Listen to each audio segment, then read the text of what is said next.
idea que hemos tenido desde el principio, de tener una ambiciosa agenda de investigaciones y una ambiciosa agenda de actividades públicas de difusión de ideas. Ese ha sido el espíritu con el que hemos trabajado desde el primer día y con el que vamos cobrando impulso con el paso del tiempo.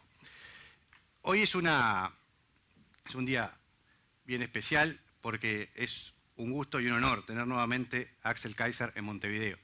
Es la segunda vez que viene a Uruguay, es la segunda vez que hacemos una actividad con el Centro de Estudios para el Desarrollo.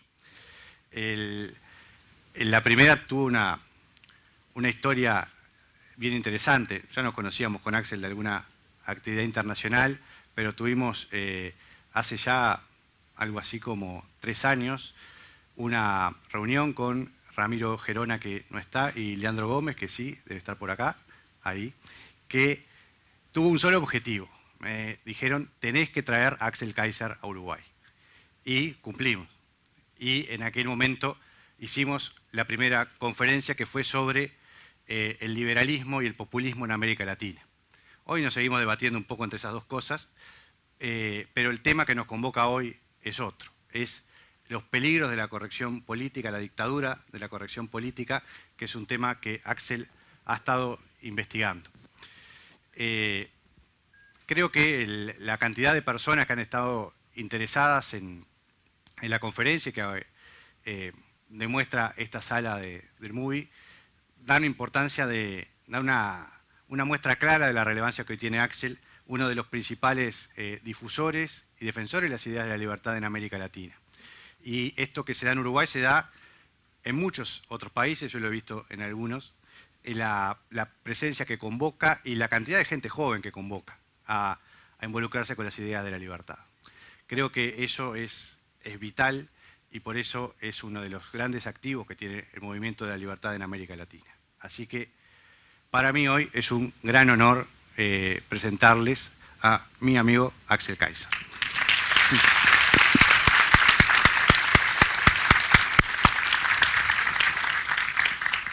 Bueno, muchas gracias, Hernán, por esta nueva invitación a Montevideo, que me encanta. La verdad es que es muy lindo, especialmente el lugar donde me recibe Hernán, este hotel tan precioso que tienen ahí a la salida.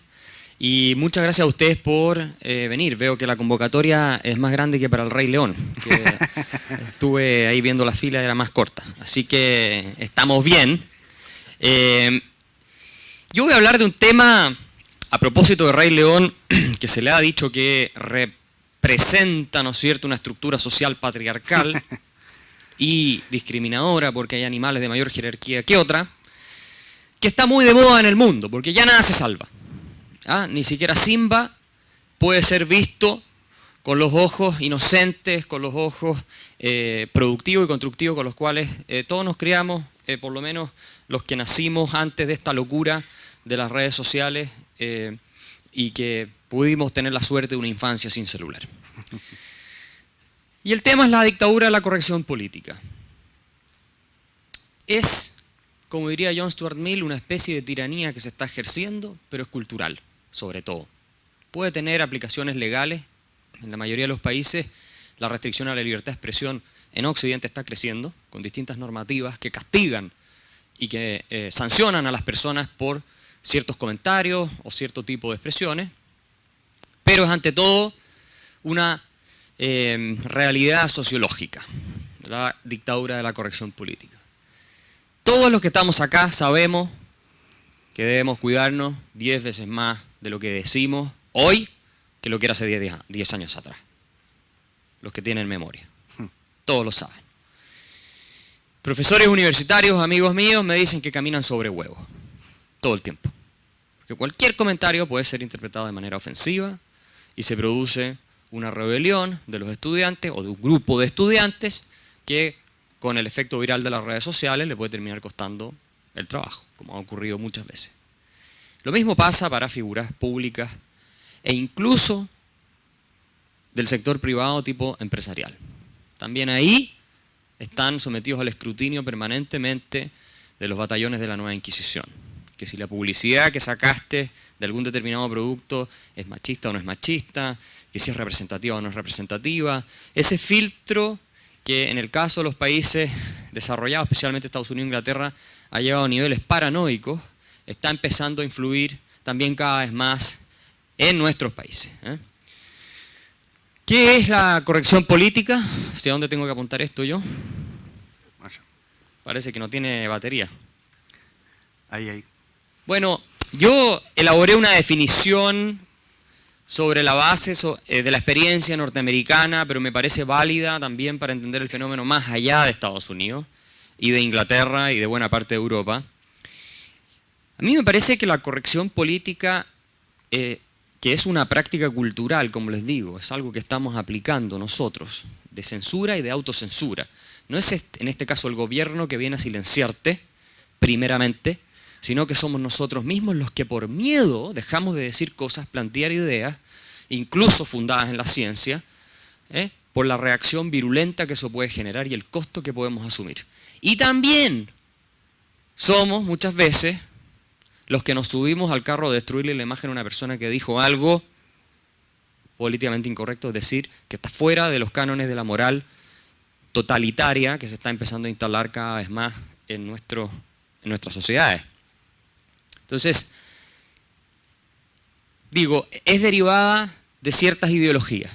¿Cuáles? En particular, hay una corriente intelectual que es bastante más antigua, que no viene de esta época, sino de la década de los 60, incluso un poco antes, si ustedes quieren, que es el posmodernismo francés. Y no voy a entrar a la profundidad de lo que es el posmodernismo francés, pero la teoría detrás de esto, con las diferencias que hay entre los distintos pensadores, es que la sociedad occidental, los países en los cuales vivimos, son intrínsecamente opresivas, discriminadoras y injustas.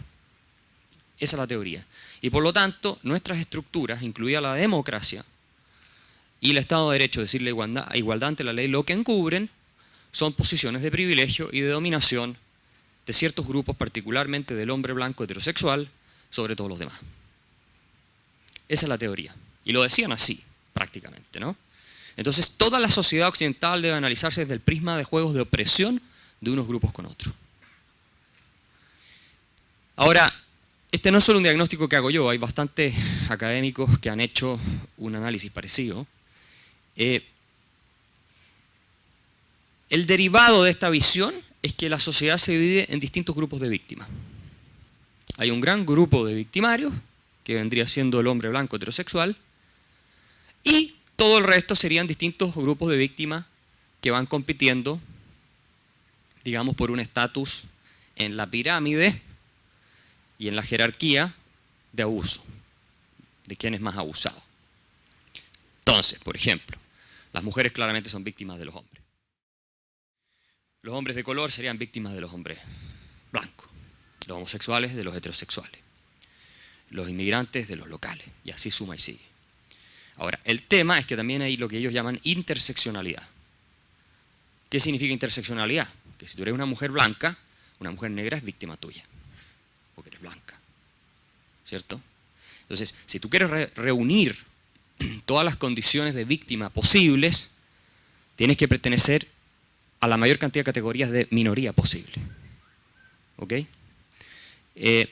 Esto es lo que hay dos sociólogos americanos escribieron un paper analizando este tema, muy interesante, llaman la cultura del victimismo, que ha surgido con mucha fuerza en los campus de las universidades norteamericanas, pero se ha ido extendiendo más allá, obviamente, y está teniendo un impacto no solo en Estados Unidos, sino está teniendo un impacto en todo Occidente, yo diría. ¿Qué significa una cultura del victimismo? Los autores distinguen tres tipos de culturas: las culturas del honor, las culturas de la dignidad y la cultura del victimismo, que es la que surge ahora. En las culturas del honor, cuando a ti te faltan el respeto, tú tomas la justicia en tu propia mano y vas y arreglas el problema en un duelo, como era antes, ¿no es cierto? Los duelos, o tu familia ataca a su familia, la venganza típica, ¿no es cierto? Las culturas de honor son hipersensibles a la ofensa y corrigen ellos mismos la falta.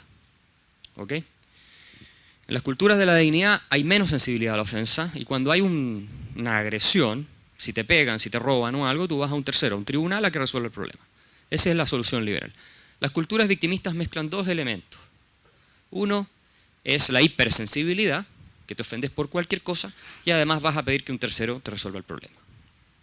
¿Por qué? Porque le pides a la autoridad universitaria, le pides a los políticos que saquen leyes que censuran la libertad de expresión o meten presa a la gente que publica determinadas cosas, le pides a Facebook que elimine todas las opiniones que a ti no te parecen y así suma y sigue. Son terceros los que van a resolver. También hay algo de acción política directa, en el caso de las censuras a speakers de universidad, a los cuales están echando para no dejarlos hablar, incluso cuando son académicos connotados. Esto en Estados Unidos ha pasado cientos de casos, no es una cosa aislada, y en Inglaterra también ha pasado y en otras partes ha ocurrido, pero la esencia es ofenderse rápidamente por cualquier cosa y reclamar que alguien intervenga, una autoridad. Esa es la esencia. Ahora, piensen ustedes lo que esto significa. Si la cultura del victimismo recompensa socialmente a aquellos que se declaran víctimas, porque es así, según estos sociólogos hoy en día, el tú reclamar que eres víctima te posiciona en un pedestal de superioridad moral desde el cual tú puedes exigir la atención de los demás y además tratos especiales. ¿Verdad? Entonces, si eso es así, y la evidencia así lo muestra, tú puedes también exigir privilegios, como leyes de cuota y otro tipo de cosas. Pero además, el incentivo que existe en una cultura del victimismo, por eso es tan perversa, es a que tú siempre reclames que eres víctima. En vista de que la condición de víctima no depende de ti, sino de que alguien abuse de ti, tienes que estar viendo abuso en todas partes. Todo se interpreta como un abuso. Porque es la forma en la cual tú mantienes tu estatus. El día que dejaste de ver abuso, deja de ser víctima, nadie te toma en serio, nadie te presta atención y no puedes reclamar ningún privilegio. Entonces, la corrección política, la idea de que no podemos decir nada que resulte ofensivo a determinados grupos que han sido históricamente vulnerados, discriminados o maltratados, está directamente vinculada con una cultura del victimismo. De lo contrario, no podría darse. Es por eso que resultan mucho más gravosos comentarios, por ejemplo, sobre las mujeres que sobre los hombres. Yo podría hacer todo un chiste aquí sobre los hombres dejándolos como unos ridículos y pelotudos. A ver, si hiciera lo mismo con las mujeres, mi carrera se acaba. Tampoco lo haría, quiero decir, pero para que quede claro. Pero es para darles un ejemplo. ¿Es así o no es así? Y si lo hace una mujer respecto a los hombres, tampoco hay problema.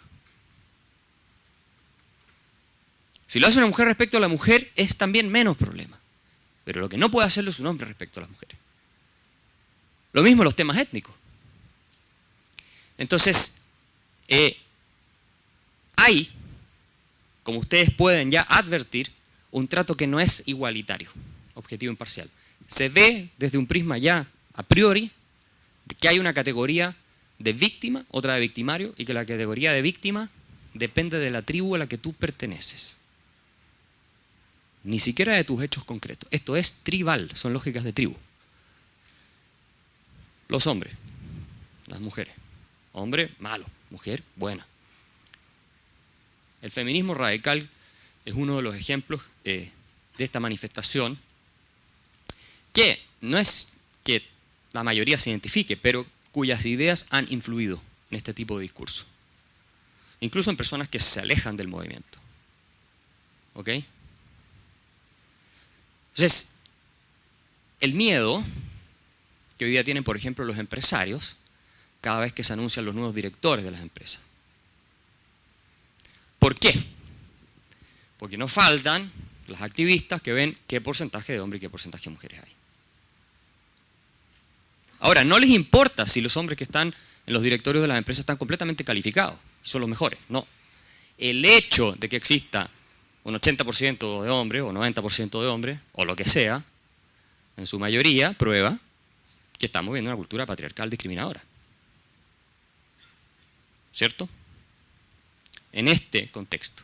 Y hoy, no solo en Estados Unidos, sino también, obviamente en Europa, pero también en América Latina, existe temor a esas reacciones y por lo tanto una preocupación que no es por promover necesariamente a las personas más calificadas, sino por dar señales. Nosotros no somos malos. Ese es el problema. No, nadie está diciendo que históricamente no hubo reglas injustas ni discriminaciones hacia atrás. Nadie está diciendo eso. El problema es entender que la sociedad se divide y se fragmenta en grupos completamente opuestos que están en conflicto y que no son complementarios. Eso es lo que se conoce en inglés como identity politics. Si me puedes poner la próxima lámina, por favor. Entonces, todos estamos en este juego hoy en día. Todos. Aquí algunos elementos, no los quiero aburrir, pero algunos elementos que implican esta ideología o que contiene esta ideología de la corrección política.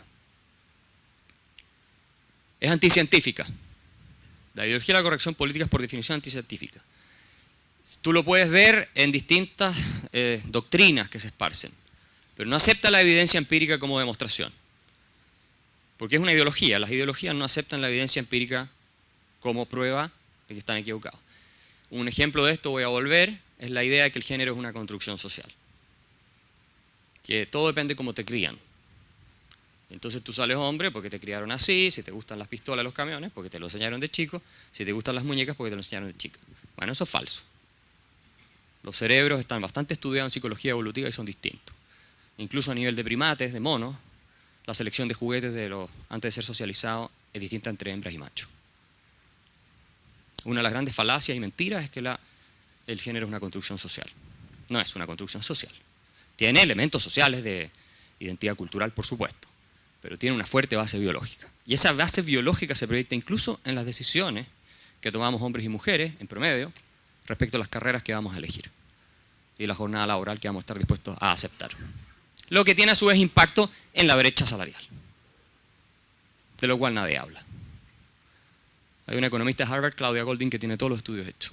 Dice, cuando tú haces bien el análisis y corriges, la brecha salarial prácticamente no existe. Si haces bien el análisis.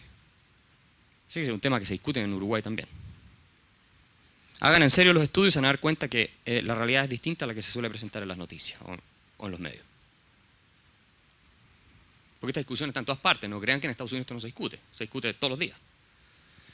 Hoy día acaba de salir un informe, hoy o ayer, sobre la discusión entre el equipo de fútbol de hombres y el equipo de fútbol de mujeres. No sé si lo vieron, que hay una indignación porque ellas ganaron la Copa Mundial, entonces están reclamando que les pagan menos que a los hombres, que no ganan nada, digamos, y ellas son las mejores del mundo.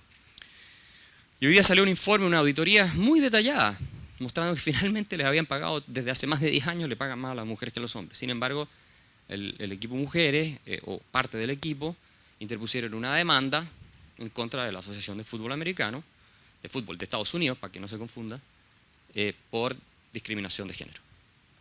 Y hoy día salió la auditoría y dijo, no es el caso. Siendo que los hombres generan más rentabilidad para el deporte. Bueno, tenemos todo ese tipo de discusiones. Entonces, es irracional, no es científica. ¿Ya? Eso es lo primero con la ideología de la corrección política. Es altamente agresiva. Vive de la fragilidad, se alimenta mucho de la fragilidad psicológica, especialmente de las nuevas generaciones.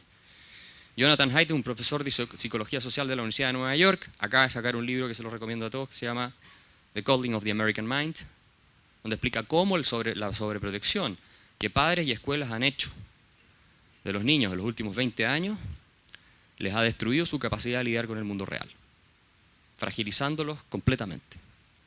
Y él dice, el sistema psíquico es como el sistema inmunológico. Tú tienes que aceptar que haya un cierto nivel de estrés para que se fortalezca. O sea, cuando están los profesores y los padres viendo que al niño no le vaya a pasar mal, que no vayan a jugar en esos juegos de niños donde se pelean, que no vaya a sufrir un poco, que no vaya a tener algún obstáculo, los padres bulldozer, como los llaman hoy, que les hacen el camino completo, lo que estás haciendo con tus hijos es prepararlos para fracasar más adelante. De hecho, el subtítulo del libro se llama Cómo malas ideas y buenas intenciones están llevando a toda una generación hacia el fracaso. En la población joven, la resistencia a un mundo más complejo, como es el mundo, es más baja que en las generaciones mayores, que les tocó más duro.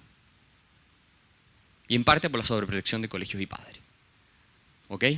Entonces, mucho de esta histeria que uno ve con los estudiantes en Estados Unidos, por ejemplo, y en otras universidades que uno dice, ¿qué les pasa? Están completamente locos. Porque alguien dice algo que no le gusta, van y le quieren pegar, le quieren prender fuego a toda la universidad.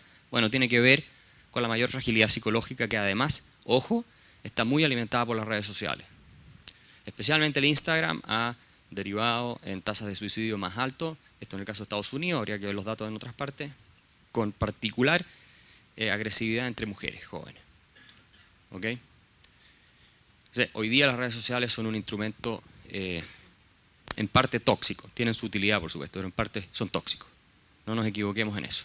Todos los que están acá, veo varios que miran así asustados. Sí, es así. Ese libro se lo recomiendo. ¿Cuál es la estrategia de los políticamente correctos? No conversar.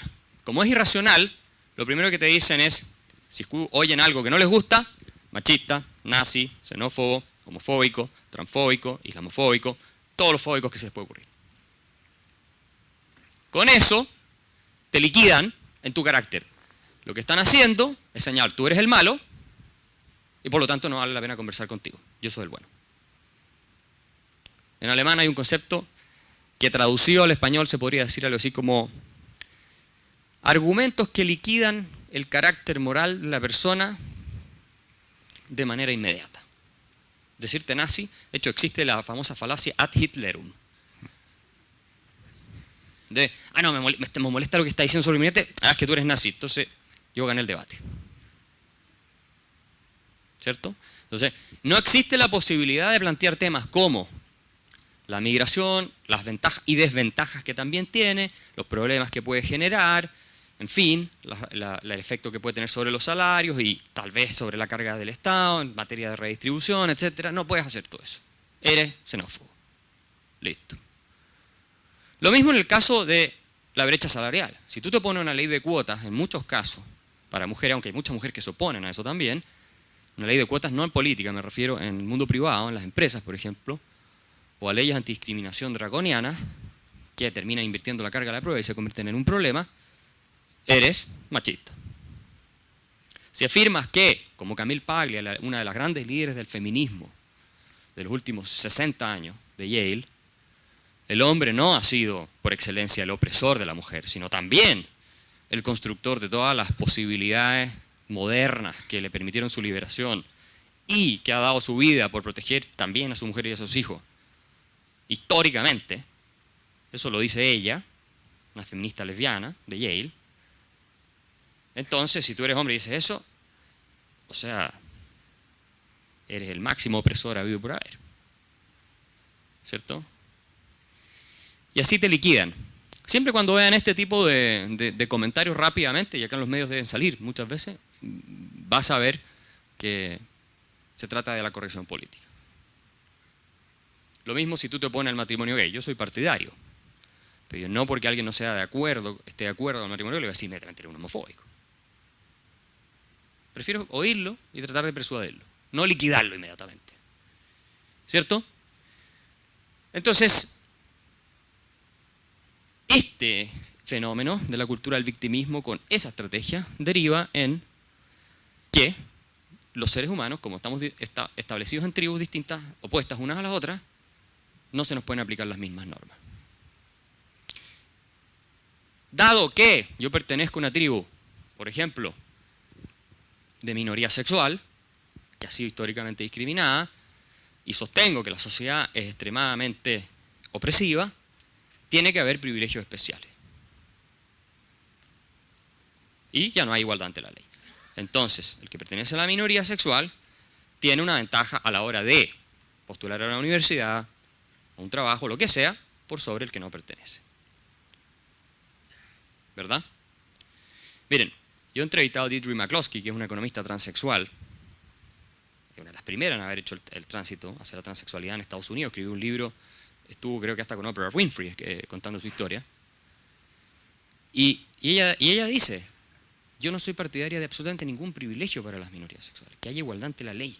El cambio cultural ya se está produciendo, en el sentido de aceptar estas cosas que antes no se aceptaban, y de valorarlas incluso.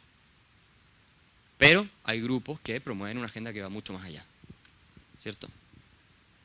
Y las consecuencias no son buenas porque no legitiman su posición con eso. Ahí está la negación de responsabilidad individual y la lógica tribal. Bueno, no sé si me puedes poner la próxima lámina y voy a ir terminando en pocos minutos para que podamos tener también un diálogo nosotros, porque esto da para mucho. estos son algunos de los efectos. Lo que dije, se deterioran los estándares objetivos e iguales, porque en vista de que la sociedad nos hace a todos desiguales y somos tribus compitiendo unas con otras, oprimidas, entonces hay que poner estándares especiales para distintos tipos de grupos. Dice que funciona. ¿Esto está funcionando? ¿Sí? Para pasar. ¿Sí? Creo que no tiene batería.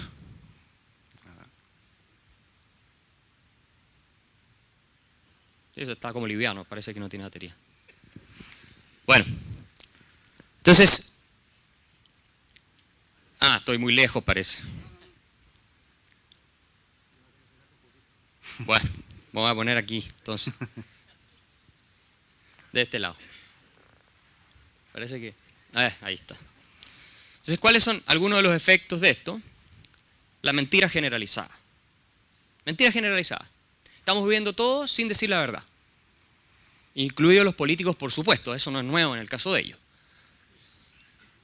Esta es una portada. Hay excepciones, por si hay alguno acá. Esta es una portada de un famoso episodio que ocurrió en Alemania que dio vuelta al mundo, en la noche de Año Nuevo de Colonia, hace un par de años atrás, en que más de 1000 mujeres fueron atacadas sexualmente, muchas violadas, por grupos de hombres que repentinamente salieron a las calles. La prensa alemana ocultó la información de quiénes eran estos hombres. Dijeron, no, son hombres que aparecieron de pronto. La policía alemana dijo, de Colonia, la ciudad donde pasó esto, pasó en otros lados, pero la Colonia fue la más importante, sostuvo que no sabía quiénes eran. Los canales de televisión estatales, que tenían la información, la retuvieron. ¿Por qué? Porque eran todos inmigrantes, la mayoría del norte de África. Y ahí salieron 2 policías a dar una entrevista en un medio independiente y dijeron, nosotros sabemos perfectamente quiénes son. Yo les pregunto a ustedes, ¿tiene derecho el público alemán a saber qué pasó o no tiene derecho? Obviamente que sí, ¿no es cierto? O hay que mentirle porque son demasiado primitivos, tontos y no pueden hacer distinciones. O sea, el problema es que la gente no es tonta, entonces al final sabe perfectamente también quiénes son los detrás. Pero además se crea la sospecha de que todo el establishment, por ser políticamente correcto, lo está traicionando. ¿Correcto? Entonces se desprestigian a sí mismos. Y esto no significa que todos los inmigrantes hacen eso, pero que sí hay un problema claramente con los ataques sexuales que antes no existía, y eso los datos lo reflejan, sin ninguna duda, producto de inmigración de ciertas partes, donde la cultura es francamente otra. ¿Por qué no se puede discutir eso? Bueno, después que se destapó todo este escándalo, obviamente el tono también cambió en el debate en Alemania. Y ya se atreven a hablar un poco más de estas cosas, pero estaba completamente prohibido decir esto. ¿Qué es lo que pasó en Inglaterra? Para poner algunos ejemplos. Este es uno de los pensadores más importantes en Inglaterra, Roger Scruton, Sir Roger Scruton. En Inglaterra durante muchos años, grupos de hombres tomaban a mujeres inglesas jóvenes de 16, 17 años, la mayoría huérfanas, y las violaban sistemáticamente. Durante años. 1400 víctimas, más o menos. La policía no hizo nada. ¿Saben por qué? Porque los agresores eran inmigrantes. Y no querían que les dijeran que eran racistas y intervenían. Esto es corrección política. Entonces dejemos que la sigan violando, total. Que no nos digan nosotros somos racistas. ¿A ustedes les parece que eso es un mundo más decente en el cual vivir? A mí no.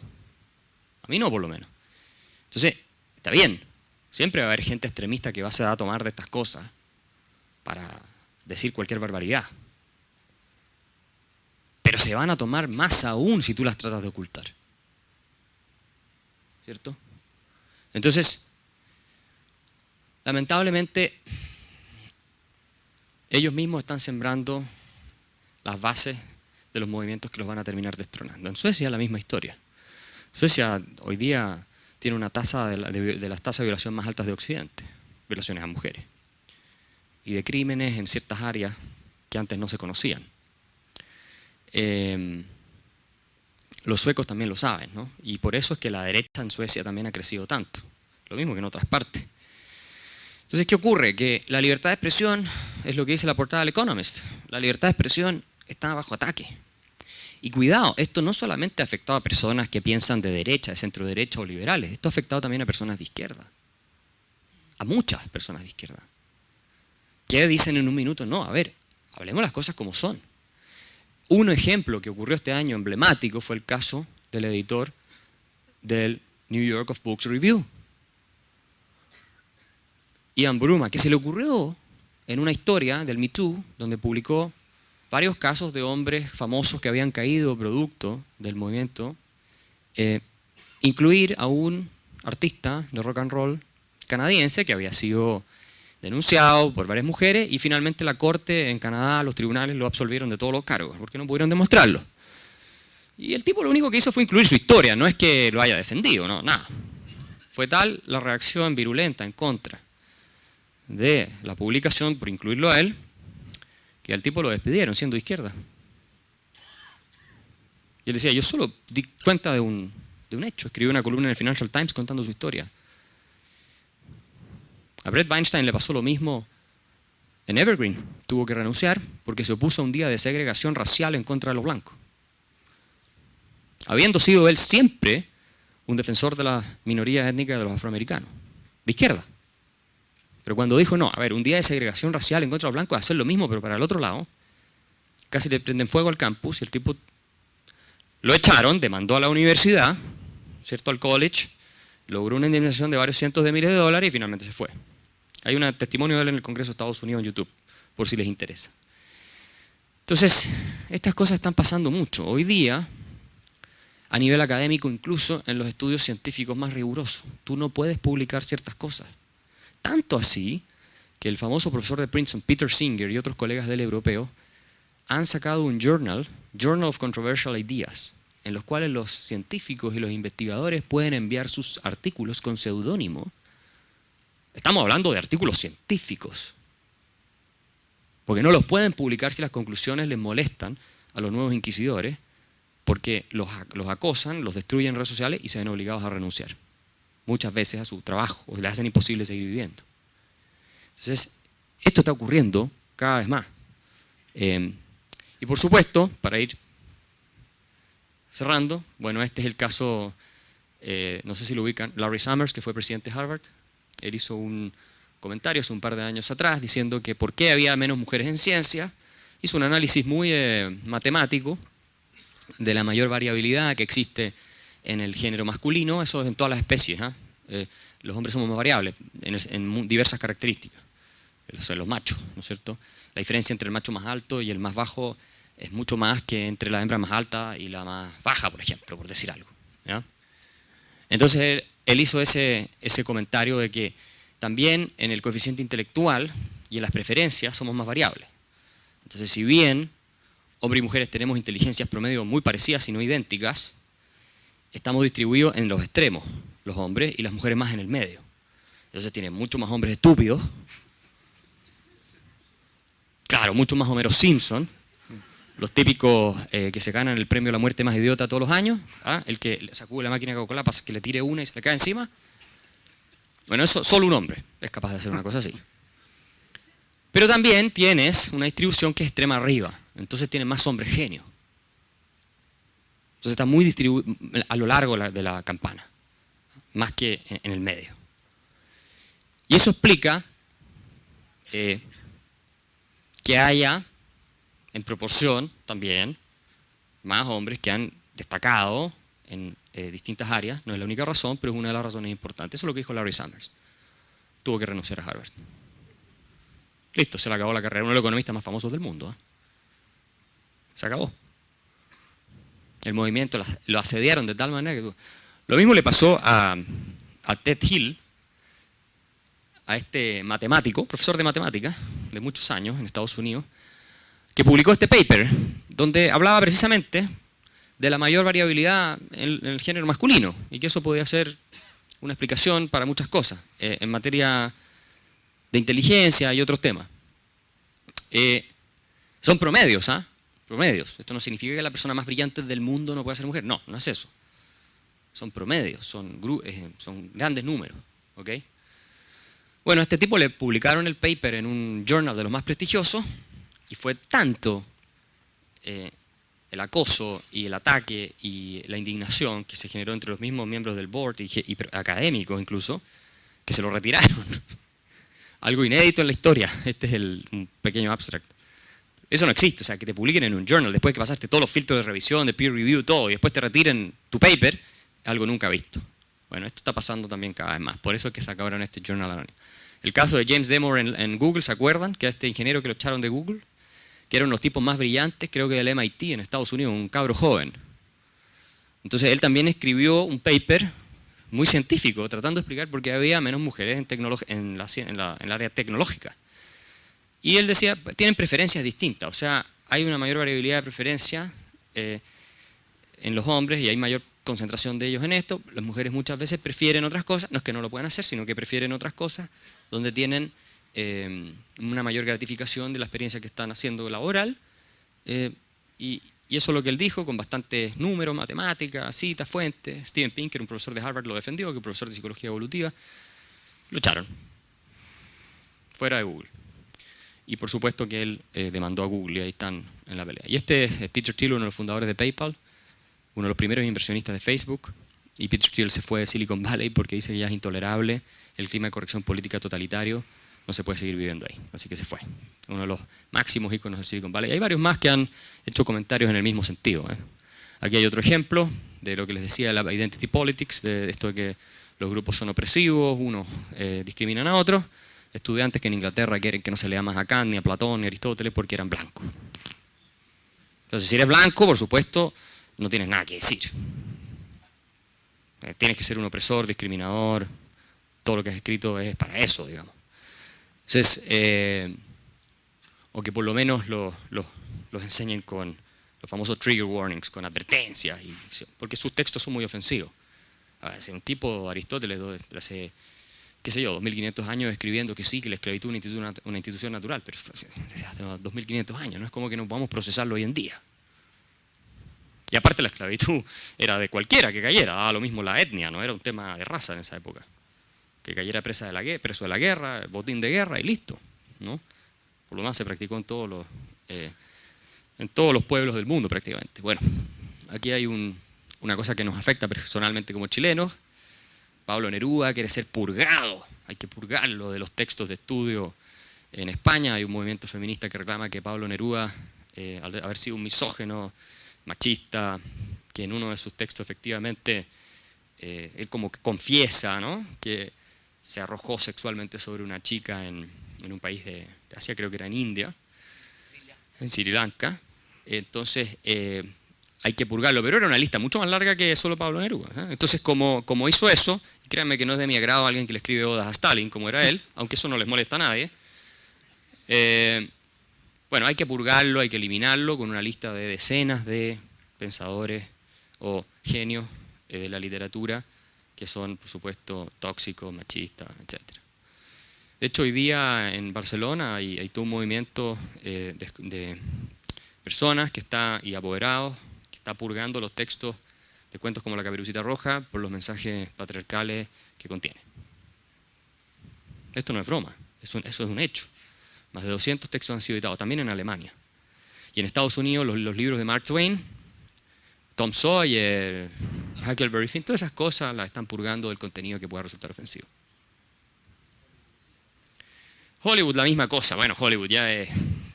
¿Para qué vamos a entrar? De Hollywood uno por último lo espera, pero... Bueno, y en Inglaterra, solamente un dato rápido, la policía británica, aquí como bien dice, está arrestando más o menos 9 personas al día por poner opiniones que son polémicas en Facebook o en redes sociales. Arrestando. Se están dedicando a eso, como si el crimen en Inglaterra fuera el más importante y todos los delitos que están habiendo hoy día, no. Eso es una locura. Y por último, ciencias, acá hay varios datos. Por el tema de la corrección política está afectando las ciencias duras. Ustedes tuvieron en la Universidad de Oxford una gran discusión porque había unos exámenes de matemática que los hombres leían mejor, entonces le dieron más tiempo también a las mujeres para que pudieran terminar. Igual no mejoró mucho el resultado, y muchas estaban indignadas porque decían nos están tratando como si fuéramos menos, claro, con toda razón obviamente. Después Harvard, la misma cosa, que ya no pide el GRE en el doctorado en física. ¿Por qué? Porque le iba mejor a los hombres que a las mujeres, y el Estado presiona, les quita los fondos si no cumplen cuotas de aceptación de las distintas tribus.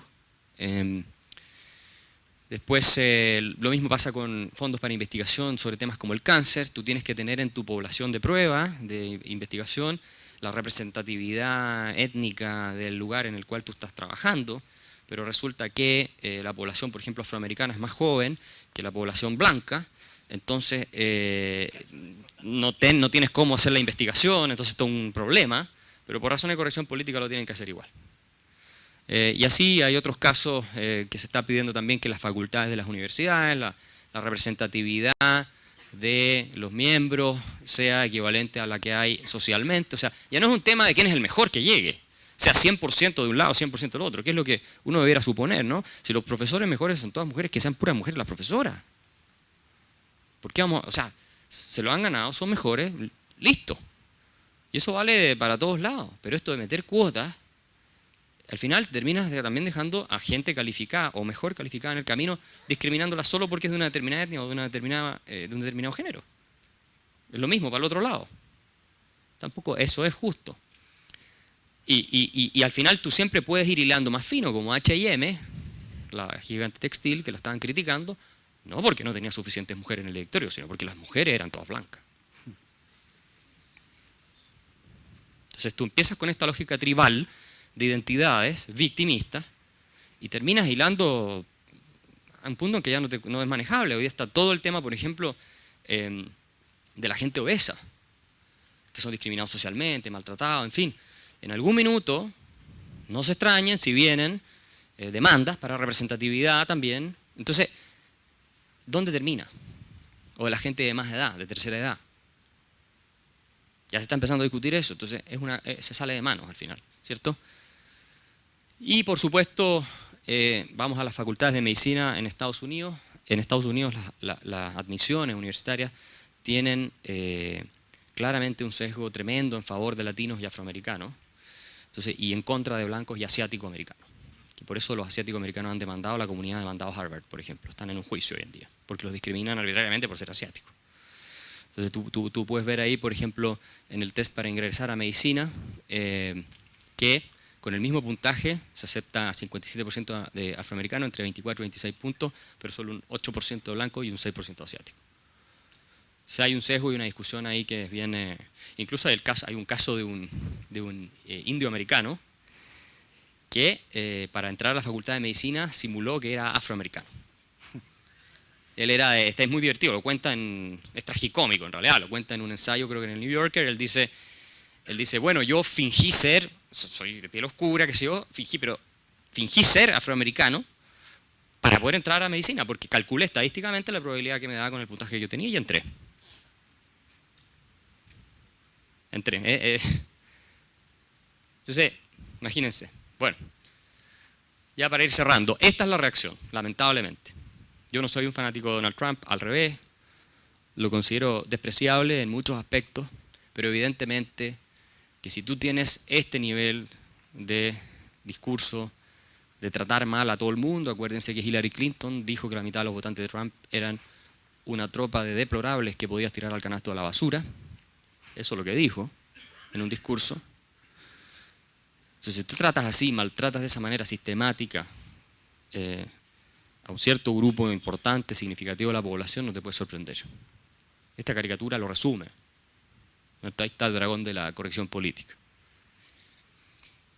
Y tenemos una reacción del otro lado que también empieza a jugar con estas lógicas de la identidad. Y empieza a ser injusta y a decir cosas que no son efectivas de los otros grupos. Pero representa la indignación de los que han sido apaleados por ya un tiempo por el establishment. Y lo mismo por lo demás en el caso del Brexit, en el que si tú eras partidario del Brexit inmediatamente eras xenófobo y racista. Michael Caine, el famoso actor de cine que era partidario, tuvo que aceptar todo tipo de insultos y descalificaciones. No puedes tener una preocupación, tal vez, mira, sería mejor... No. El debate no se da, está prohibido. Y adivinen quién ganó por paliza la última elección al Parlamento Europeo. Nigel Farage, con el Brexit Party, porque no han sido capaces de pasar el Brexit todavía. Entonces, ahí está el tiburón de la corrección política. Estos son algunos de los... Y esto es lo que dice Jonathan Haidt. Que al final, si tú maltratas a la gente porque tiene este tipo de preocupaciones, se te van a ir no a los partidos tradicionales más razonables, en teoría, sino que se te van a terminar yendo a extremos. ¿Ok? Eso es lo que ocurre. Y una de las grandes razones por las que estamos viendo esto, el gráfico del siglo, es que la academia en Estados Unidos, pero yo diría en prácticamente todo Occidente, desde los 90 hasta ahora, se movió considerablemente hacia una izquierda identitaria. No hacia una izquierda razonable socialdemócrata, que es víctima también de esto, sino una izquierda identitaria. Ustedes pueden verlo, de principios de los 90, ¿cierto? Entre los moderados y los conservadores formaban prácticamente el 60% del profesorado. Hoy día la izquierda radical es más del 60%, probablemente el 70%. Con este discurso, ¿ok? Y esto es algo que planteó Jonathan Haidt y muchos profesores lo están debatiendo en Estados Unidos porque dicen, miren, la única diversidad que importa, que es la de puntos de vista, es la que nadie quiere aceptar. Está bien que seas transexual, homosexual, heterosexual, blanco, negro, lo que quieras. Bien, abrazamos a todos, pero mientras pienses igual a mí, en todo. Si no piensas igual, idéntico, y estás de acuerdo en todo, no entras. Ni aunque pertenezca a esas minorías, curiosamente. O sea, hay muchos también de ellos que han sido fuertemente atacados, de minorías, que no están de acuerdo con esto. ¿Ok? Entonces, yo los invito a leer este libro de la Heather McDonald para dejarles solamente un texto que se llama The Diversity Delusion, sobre la situación en Estados Unidos, porque les va a permitir entender bien lo que está ocurriendo allá y al mismo tiempo cómo nos está impactando a nosotros, claramente con nuestras especificidades, nuestras realidades sociológicas, no es idéntico, pero sí hay una gran influencia de estas corrientes en nuestros países, especialmente cuando tenemos académicos, políticos, intelectuales, que muchos se forman en Estados Unidos y que miran hacia allá, importan todos estos modelos, estas ideas. Así es que yo los dejo con esa invitación y con el desafío de tener coraje, porque esta nueva Inquisición, la única manera que se tiene de enfrentar es tener coraje para dos cosas. Una, decir lo que uno piensa, y como institución defender a las personas que dicen lo que piensan, y no eliminarlas a la primera que las redes sociales se ponen nerviosas. Y segundo, tener coraje para no subirse tan fácilmente a la turba que organiza el linchamiento de alguien que opinó de una cierta manera. Que es algo que en psicología social está bien estudiado, los seres humanos tendemos a hacer. De lo contrario, vamos a vivir en un mundo completamente insoportable, en el cual va a ser cosa de tiempo para que nosotros seamos los próximos. Muchas gracias.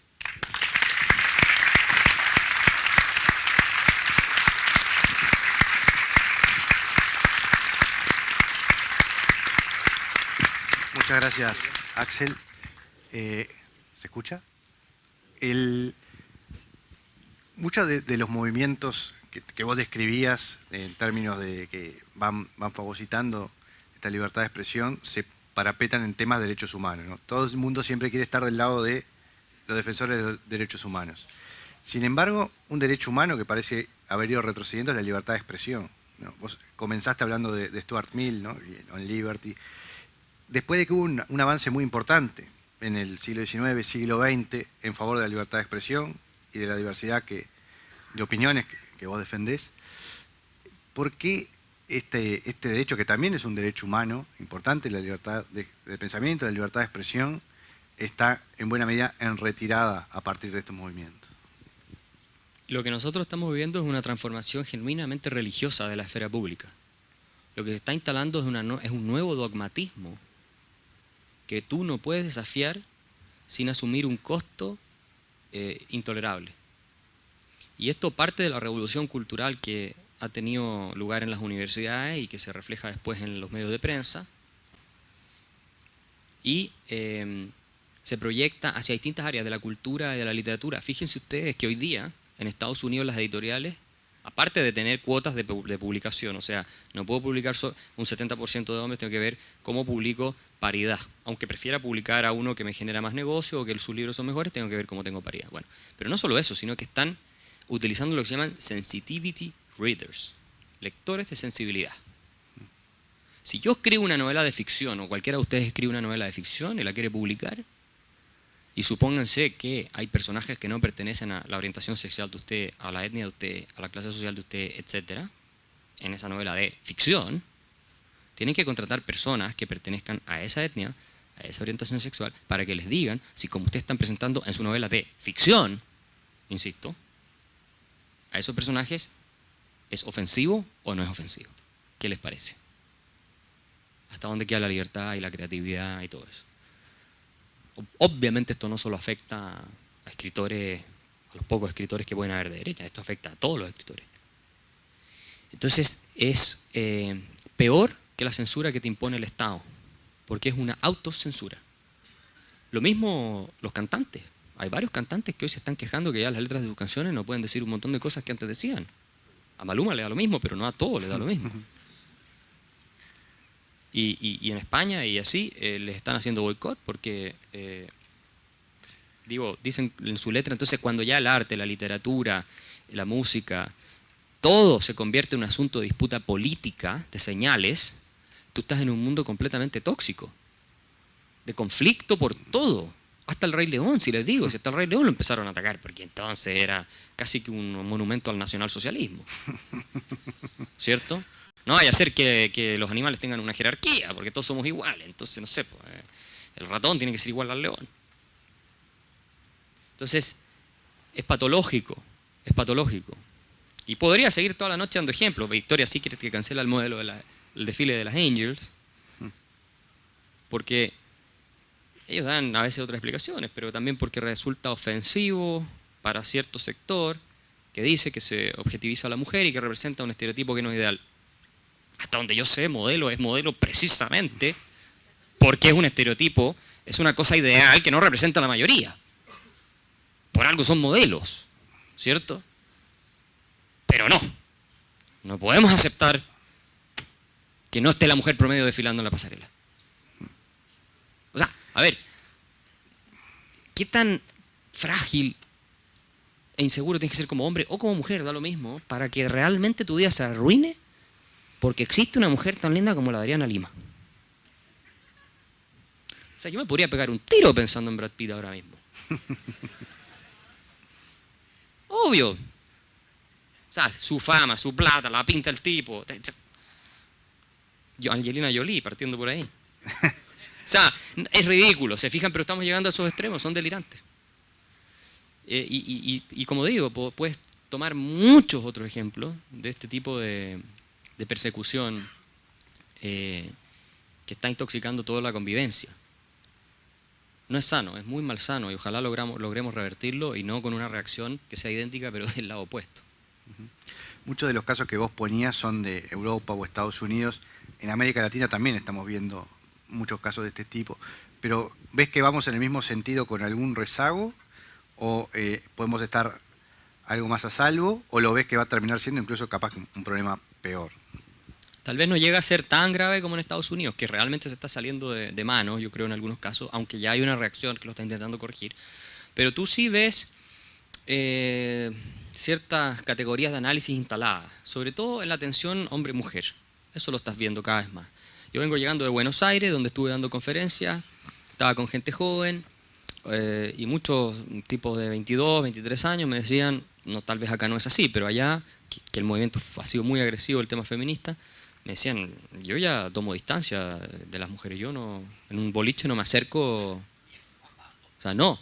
A otros me decían, ya llegaban a un nivel en que yo, me decían, no, trato de no caminar demasiado cerca, en la calle de ellas, o sea, ya llega a un nivel, no estar en un ascensor solo con ellas, porque estas cosas empiezan a pasar. Fíjense que en el Wall Street Journal salió un artículo publicado hace no mucho tiempo que decía de las grandes firmas de inversión de Wall Street han adoptado evitar las mujeres a toda costa, como política para no caer en algún problema del tipo me denunciaron por acoso o lo que sea. Porque efectivamente nadie puede negar que ha habido depredadores metidos en todas partes y que muchas mujeres han tenido que soportar cuestiones que jamás debieran haber soportado.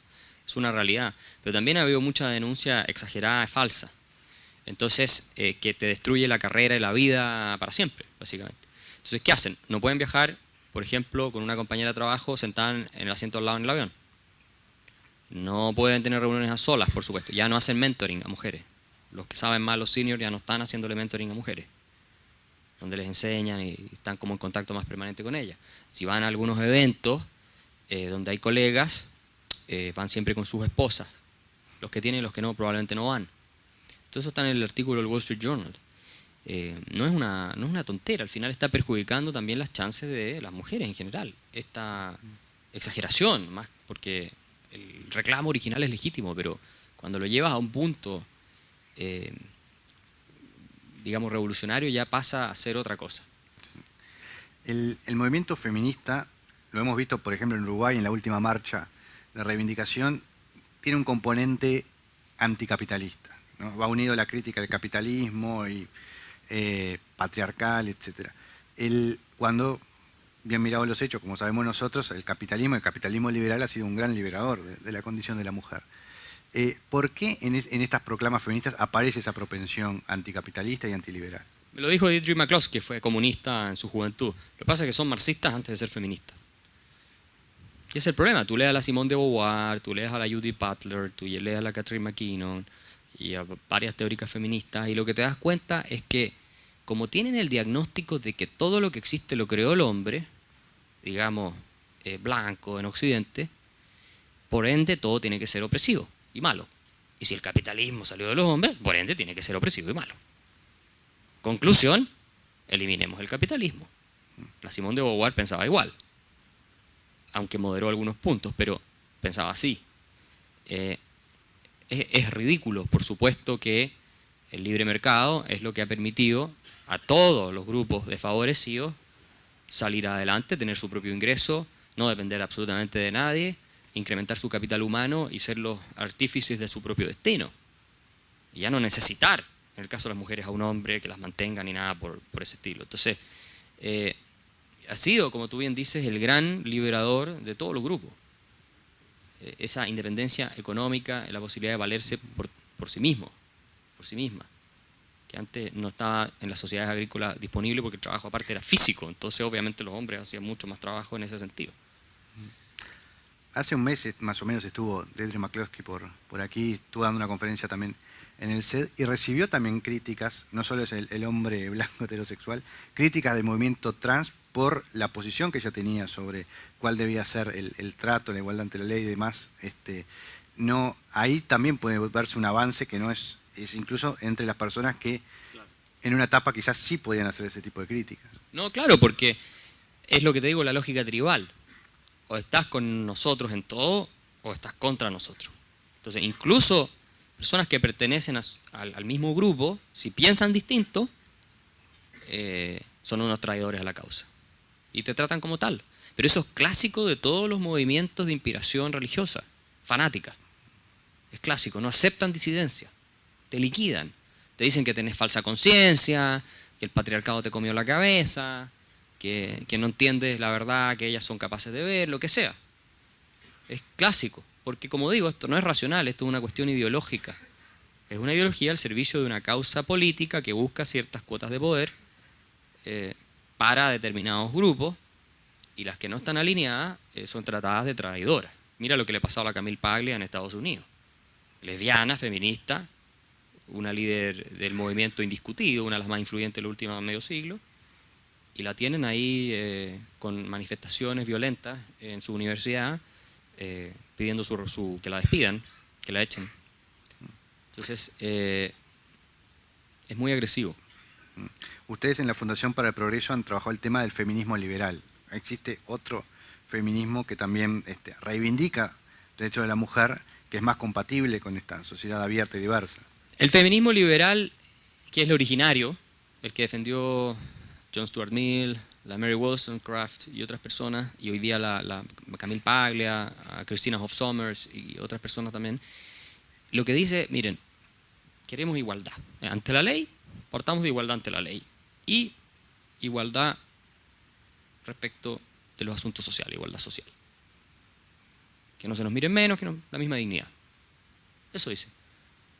Y además defiende el rol del hombre dentro de la sociedad. O sea, no lo ve como el opresor, sino como un complemento positivo para el desarrollo de la civilización y en buena medida responsable del desarrollo de la civilización, que es lo que dice Paglia.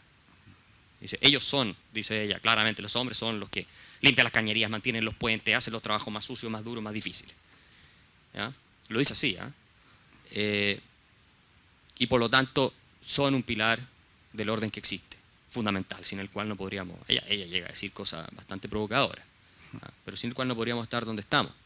Entonces es un complemento y nos necesitamos los unos a los otros. Y ese discurso no se ve en el feminismo más radical, es una cosa de unos contra otros. Y eso intoxica la convivencia y ciertamente no es beneficioso ni para hombres ni para mujeres. Especialmente tampoco para mujeres jóvenes, como bien dice Camille Paglia, que se encuentran con que los eventuales futuros maridos, padres de sus hijos que tienen, si es que los llegan a tener, son personas completamente desintegradas en su autoestima. Porque desde niños se le enseñan los colegios en muchos países occidentales que por ser hombres tienen un elemento de toxicidad en su naturaleza. Y eso se está haciendo cada vez más. El Telegraph sacó un artículo así, hace 2 días atrás, sobre este tema. Entonces,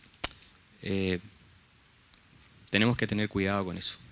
Vos en tu charla mencionabas el rol de las redes sociales. Uno podría pensar, en alguna medida, cualquier persona puede opinar sobre lo que quiera y hablarle a cualquier persona.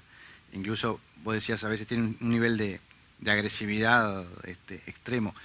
¿Es una ventana a la libertad de expresión o lo ves como una manifestación más de expresiones extremas que tampoco benefician la libertad de expresión? No, es una arma de doble filo. Tiene la ventana de libertad de expresión, que tú puedes manifestar muchas cosas, y por otro lado tiene este carácter virulento, donde lo peor que hay en las sociedades puede encontrar un parlante para amplificar sus opiniones extremas, tanto en un lado como en el otro. Tiene las dos cosas.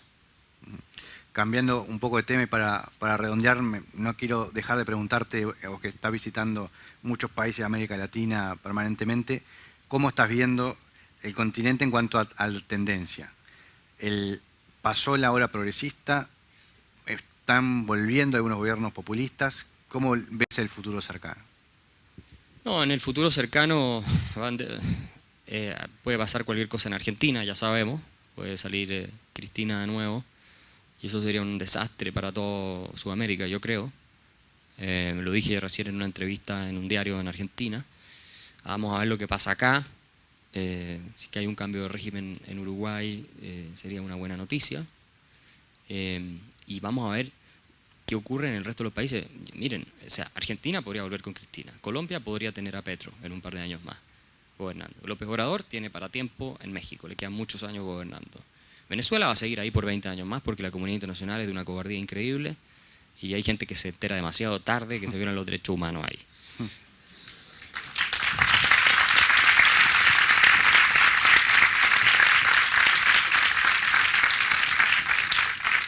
Los cómplices pasivos, tan famosos. Y después Chile, lo más probable es que tengamos otro gobierno de centro-derecha, pero todavía faltan 2 años, podría pasar cualquier cosa. Brasil es el mundo aparte, ¿cierto? Y entonces yo no cantaría victoria por ningún motivo, ni en el corto ni en el mediano plazo. Sí es cierto que había una corrección de tendencia en el último periodo de los últimos 5, 6, 7 años, pero no hay que descuidarse. Estos países requieren realmente trabajo diario para evitar que se den vuelta y se vayan por el despeñadero. Aprovecho el pie que me estás dando. ¿Qué rol cumplen los centros de estudios que difunden ideas para que podamos tener un futuro mejor en el continente? Para esta me invitaron, ¿eh? No, yo creo que la clave, o sea, los centros de estudio, tú lo sabes bien, yo estoy metido en ese mundo hace mucho tiempo, son decisivos en la discusión pública. tienen impacto cuando están bien organizados y cuando están bien financiados, que es el gran desafío, que son cruciales para definir los resultados políticos y económicos de los países. Esto está estudiado, esto yo no lo estoy diciendo del aire, hay estudios que muestran el impacto y el efecto que pueden tener. De hecho, hay un ranking que hace la Universidad de Pensilvania, que es una de las mejores universidades en Estados Unidos, sobre think tank, precisamente midiendo el impacto. Así que yo los invito a todos a apoyar aquí el SET, porque es el trabajo que está haciéndose en Uruguay, básicamente, y sin el cual es difícil tener este tipo de eventos. No existen. Si a mí no me invitan nada, no tenemos este encuentro, no puedo provocarlos, no puedo tener la posibilidad de presentarle estas ideas, y también con otros personajes que tú has traído. Así que para mí es todo. Yo en Chile tengo un centro de estudio que hoy día es el más grande de América Latina y de España, diría yo, de pensamiento liberal,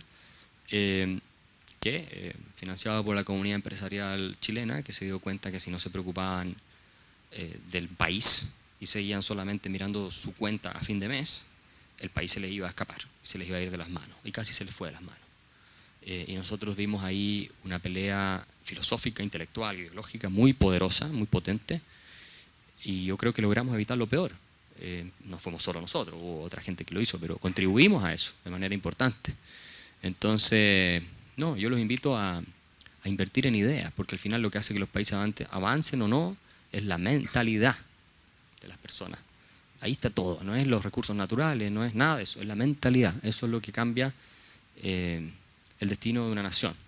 Así que yo te agradezco por invitarme y además te felicito por el rol que están cumpliendo acá en el Centro de Estudios para el Desarrollo, que es lo que hace falta en esta región, y compensar a aquellos que están haciendo el trabajo todos los días y muy bien financiados, que tienen los recursos del gobierno, que tienen los recursos de las ONG, de las organizaciones internacionales, o sea que plata a ellos sí que no les falta y ganas de hacer las cosas tampoco. Entonces, mientras tú estás ahí en el agua tibia, ellos le empiezan a subir el fuego. Y de pronto ya está demasiado caliente y te cocinaron. Bueno, muchas gracias, Axel, por Gracias. haber estado. Muchas gracias a todos ustedes por acompañarnos y esperemos que tenerte pronto nuevamente por Uruguay.